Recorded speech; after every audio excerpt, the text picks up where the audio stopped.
I hereby introduce to you Mr. Michael Veazey. So Gil, tell us more. We talked about the downsides. What do you think are the best ways to approach building an Amazon business in Germany? Should you sort of pile in there as the first place you go? Should you test things out in America first? What would you say? How does it fit into a bigger strategy for people?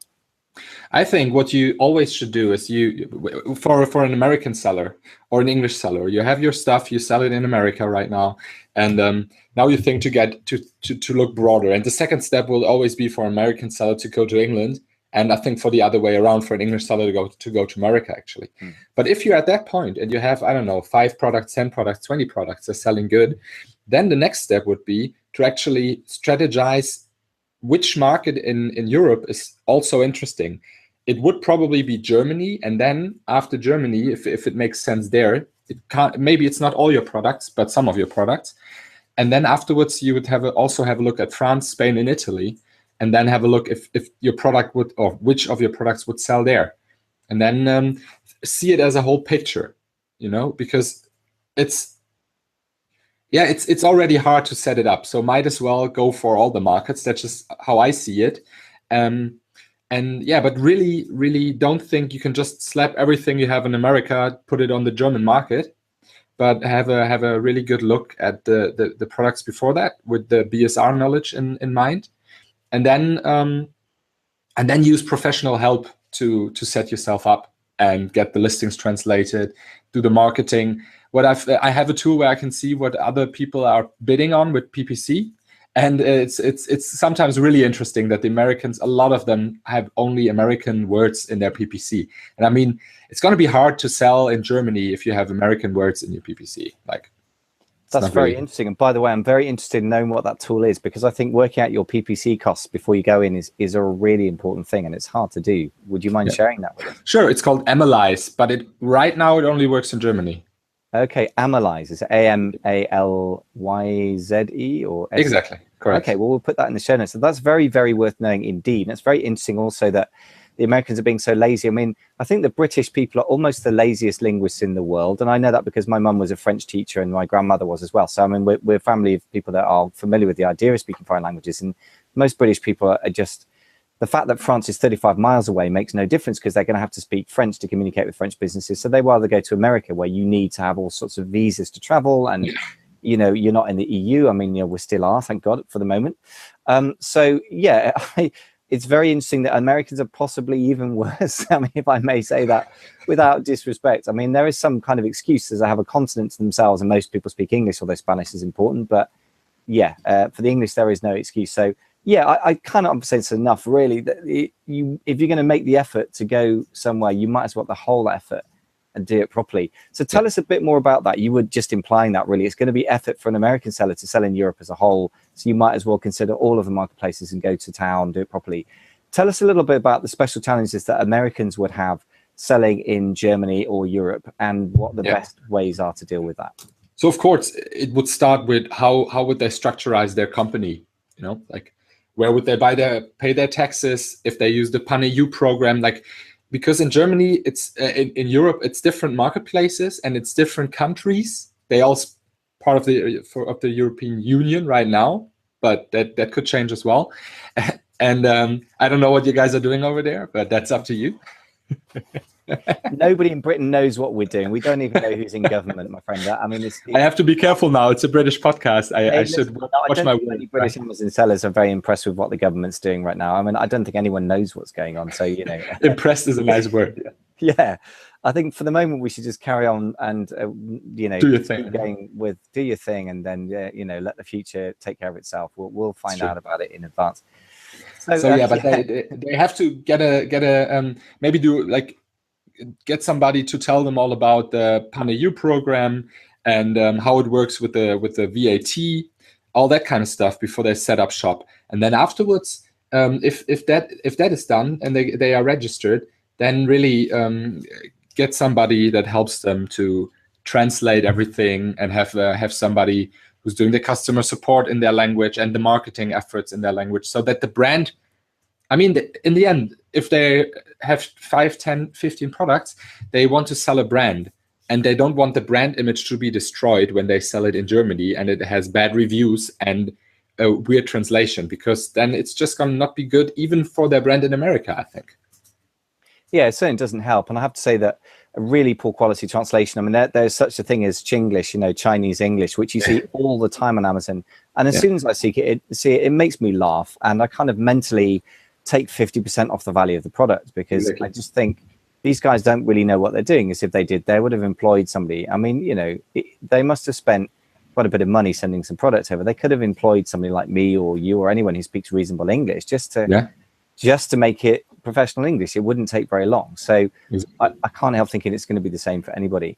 So tell us a little bit more. So I understand that you've worked with an American client to try and get them launched in Germany. Tell us a bit more about that process and how you help navigate the difficulties that you're going to encounter in that situation. Both the people I will tell about, American and also an Australian, they were already registered in Germany, so they had their account going, and also in the rest of Europe. So what we did now was we were looking at their whole portfolio that they were selling in America, and then we decided which 20%, like you know, the 80-20 rule. So which 20% would be the best to start off with. And that was for the one client was 3 products, for the other one was four products. And we started we started with the whole process. We got it translated, we got the keywords in, we put it in, we started with the launch, we started with PPC, and it turned out pretty good. So after that, more and more products came to the European market from them. But as I said, not all of them, because some products just wouldn't make sense. Yeah. I mean, there's some seasonal differences really between something like Germany and UK and US, where some areas of the US you have good weather the whole year round, and there's nowhere like that in Europe really. Although I guess the Mediterranean countries would have that, but they have tiny sales volume on Amazon at the moment. And exactly. The other thing is a cultural thing. I mean, some things, for example, I've looked into all sorts of random things, like sort of camping stuff seems to be really big in Germany. Unsurprisingly, in the UK, it's not quite so popular. I mean, our weather is pretty famous for being not good. So maybe that's what it is. So there's some things that don't translate. And then somebody else was telling me that they actually sold something random like tablecloths in Spain. And for some reason, because the Spanish are really into formal family meals in a way that the rest of Europe is giving up on, tablecloths sold like crazy there in a way that made the rest of Europe look slow, even though Spain is a tiny market. So have you got any experience comparing, you know, you were talking about the whole selling across Europe rather than just Germany. Have you got any experience of selling products in France, Spain, Italy, and where it's actually worth doing? Because I've tiny experience of that, and the sales volumes were so low. To be honest, I just thought I'm going to actually cut them out and simplify my life. I do have to say that for me, for my own brand, which is a sports brand, from the let's call my revenue in Europe 100%, and from that 70% is in Germany. And the rest is divided by France, Italy, and Spain, and not England, because England, the market was already too hard for me to get in with the sports brand. With one of my clients, actually, France and Spain works pretty good. So he has a divide. I mean, it's like 30% France and Spain, 60% Germany, and then 10% England and Italy. So that's a little bit how it is. But in the end, always Germany will be, I think, the strongest market, and in comparison to England, the easier market for the entry. Yeah, interesting. So interesting that you, with your experience, don't bother with England, because you just find that just put on the UK. It depends on the product for sure. If the product would make sense, but just with my products, the prices are quite low in England somehow. I don't know what's going on over there. Or would you like? It's just. What's going on, dude? You guys are more advanced. Let's say it like that. Well, that's a nice way of putting it. I think that the problem in England for a German seller is that if you're buying products in dollars in China and then you're selling them in pounds, that's not a great exchange these days. And if you're buying stuff, and if you can sell stuff into euro market versus pounds, I mean, I just went on holiday with my fiance to Italy, and I think at the tourist rates we were getting about €1.10 for a pound. 2 years ago we went to Italy, and we were getting €1.40 for a pound. I mean, Yeah. the pound has dropped like a stone against most world currencies. I think the only reason that the dollar-pound relationship isn't worse is because they've got an idiot like Trump in charge, and everyone's wondering what's happening. Excuse, if you're a Trumpet supporter, then folks, my apologies, but I can't think many rational people would be listening to this who are Trump supporters. So if you are, then goodbye. And also, the British government is just a bunch of people who don't know what they're doing. It's like opening an anthill with the ants running around inside, absolutely clueless. So I think for those reasons that I wouldn't want to translate any money into pounds that wasn't going to have a really great rating on it, which is to say, if you're English, my friend, you need to be getting outside the UK with some part of your business, and what easier way than with Amazon. So tell me a bit about Germany then for the UK based seller, because that's going to be quite a big percentage of the podcast, of course, and that would include me. What do you think are the advantages we have there, and what do you say, what would your general advice be? Let's start with the big The general advice would be to just try it out. I mean, you can even export. You don't need to start, get a VAT number, do pan-EU or something. Just get a German listing, list it on the German market, optimize all of that with, I don't know, take your 3 best products, have a look at the German market. It's probably going to be that they are not as competitive as in England. I'm just saying that you'll find out if you have do the research, but I'm pretty sure it's going to be like that. And then find somebody professional that does all the translation, that gets everything going for you, that optimizes everything, so you can actually test it, give it a real chance to work, instead of translating it with some Fiverr gig and then hoping that it's going to sell. So yeah, test that out, and then take it from there. Either decide to get all your REST products in Germany as well, and then go for Spain, France, and Italy. And at some point, I'd say when you have maybe 1,000 orders a month all over Europe, you should really think about getting pan-EU going to save that €1 on every order, and make your life easier.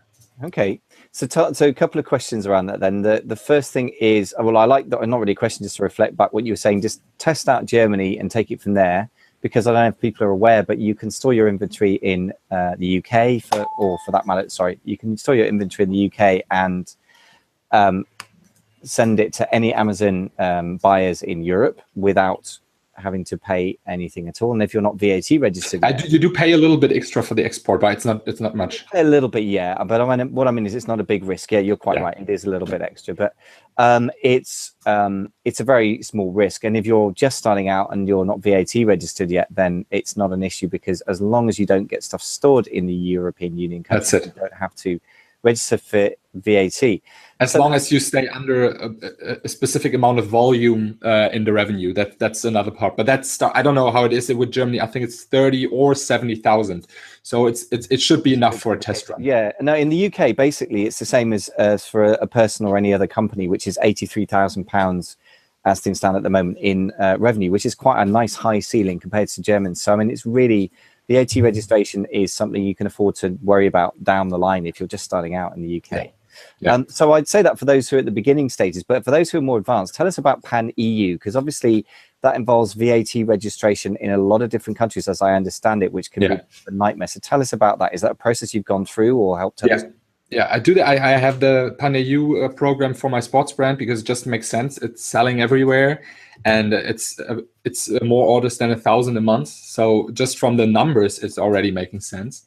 But you will get, pan-EU on the start, it means that you're instead of shipping from your one product, from your one company, maybe Germany or England, for your listeners, you allow Amazon to store your products wherever they want in Europe. So it might even be in the Czech Republic or in Poland, because they have new storage there. So if you store something somewhere in Europe and it gets sent there from the customer, that's what you said before, then you need to be VAT registered in that country. It makes it, I think it's called the nexus. I'm not sure how that, but that's just how it basically works. So if you want to do pan-EU, you will need to register in France, Italy, Spain, Germany, England, Poland, and Czech Republic. So that's just how that is. So it's limited to those countries, right? So it's only sort of what is that, 8 countries or something, rather than 27 or something crazy? 7, I think, right? 7 countries. Okay. So is that something you got an accountant to do on your behalf, or did you use like you cannot do that yourself. That would be even worse than trying to sell your stuff yourself. Trying to get in contact with the financial departments of all those, because that's how it works. You go to England. If I'm from Germany, I go to England, I call them and I say, yeah, I want to sell here, that's my company, and then I would fill out the English forms, which will maybe be all right to do that. But then France, Italy, Spain, oh my God, that's gonna be a hard job for me to do that. So okay. I worked together with a partner for that. You guys could for example, called Avalara, it's called. You probably heard of them. They are supposed to help you quite good. I'm with a German company actually that helps me. And what kind of money, if I may ask a rude question? Well, at least in Britain, that's still a rude question. What sort of money did you pay for that sort of service? The whole package for the first year, I think, was €3,000, but that includes the registration in all the countries and the monthly fee for doing my VAT numbers, which then I get from all the countries. I send the money to the countries and give the VAT PDF, give it to my bookkeeper. Okay, so they'll do. So will they actually transfer the cash for you and stuff like that, or have you still got to transfer cash? No, for me it works that I have to transfer them once a month. I get all the VAT numbers in, and I transfer the money. So you have to transfer to 8 different countries once a month. Yeah. That sounds quite complicated, I have to say, but I guess, as you say, I'm happy with my online banking. My online banking and my bank, my company bank is doing that. So, but that's something you should check out. So maybe your bank, you cannot transfer money to Poland, then there would be a problem. There's other companies that would help you with that. It would be still possible, but just not directly from your online banking. Yeah, I'm quite sure that that's something you can do. If you can send money to China, I mean, which most of us do, then I'm sure that sending it in the EU within the euro currency isn't going to be an issue. But it just sounds like a bit of an admin headache. So it's definitely something to do when you really want. So we know what the downside is, as it were. We know what the headache is and the cost. Yeah. But what's the main advantage of doing things that way? Why would you bother? There's actually 2. The first one is that you will have a better way of prime. I mean, even if you export, it will say prime, but it will tell the people who buy it, it's going to take 3 days. It's going to be shipped from England, for example. And also, I think, and a lot of people agree on that, is that the Amazon algorithm is going to push your product a little bit more if you're available in 1 day instead of 3. It's just how it is. So if somebody in France buys it and it's there already in the fulfillment center. So that's something you would use. And on every order, at least that's I think it's also in England the case. On every order we do, and we don't use Pan-EU, we pay €1 extra for fulfillment right now. Okay, and that's on every single order, not just ones fulfilled in other European countries, but also everything, every single order right now. I'm not sure how it is with England. Maybe pretty sure it's very much the same. I can double check and we can put a note in the show notes if it's different. But I mean, I think that Amazon Europe probably treats everything the same as far as that is allowed by the regulations in each different European country goes, right? I know that France is very, very big on protecting its sort of native industries, and there's quite a few things that you can't do in France that you can do in just about the rest of the planet, really. But talking of which, let's come back to Germany specifically then. So thank you very much for your bigger thoughts, literally pan-EU across Europe. But let's come back to Germany. Tell us a little bit about regulations in Germany, because I understand there's an issue with email follow-ups in Germany. And I know Nadine talked about that. Can you tell us a little bit more about your experiences with how to stay in touch with German consumers without getting up their nose too much? Basically, it's not allowed to send them any commercial emails if you don't have the double opt-in. And in Germany, Amazon has it, but you as a marketplace seller, you don't have the double opt-in. So you're not allowed to send the customer any mails that contain any commercial stuff in there. And even asking for review or feedback would be a commercialized mail. So the only mail you can send is the one where you send them the invoice. But actually, even in that one, you're not allowed to ask for feedback or review. So to be honest, if you obey the rules in Germany, you're not really able to contact your buyer afterwards.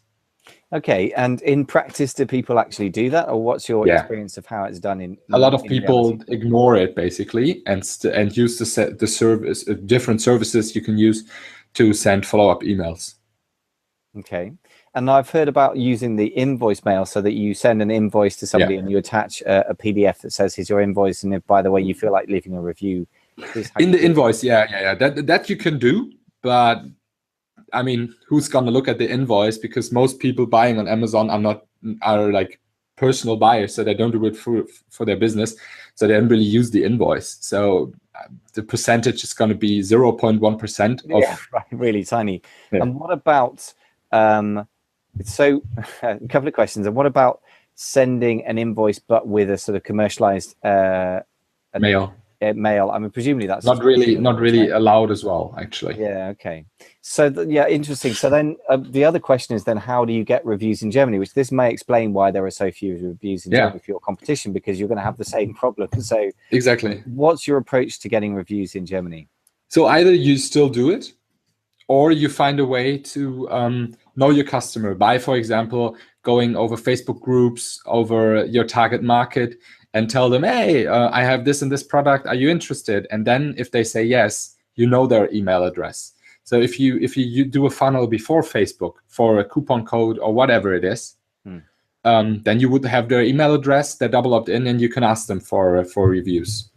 Okay, and is that a method that you find useful? So you're basically running Facebook ads to an opt-in funnel or something? That's the thing. Yeah, we do that with some brands, but it doesn't work for all the brands. If you have an unsexy product, it's just not a thing to try and sell it on Facebook. It's just not going to work. Okay, so tell us about what you found to be the sexy products that worked on Facebook, and the things that you found not. You don't have to get that products, but the kind of idea.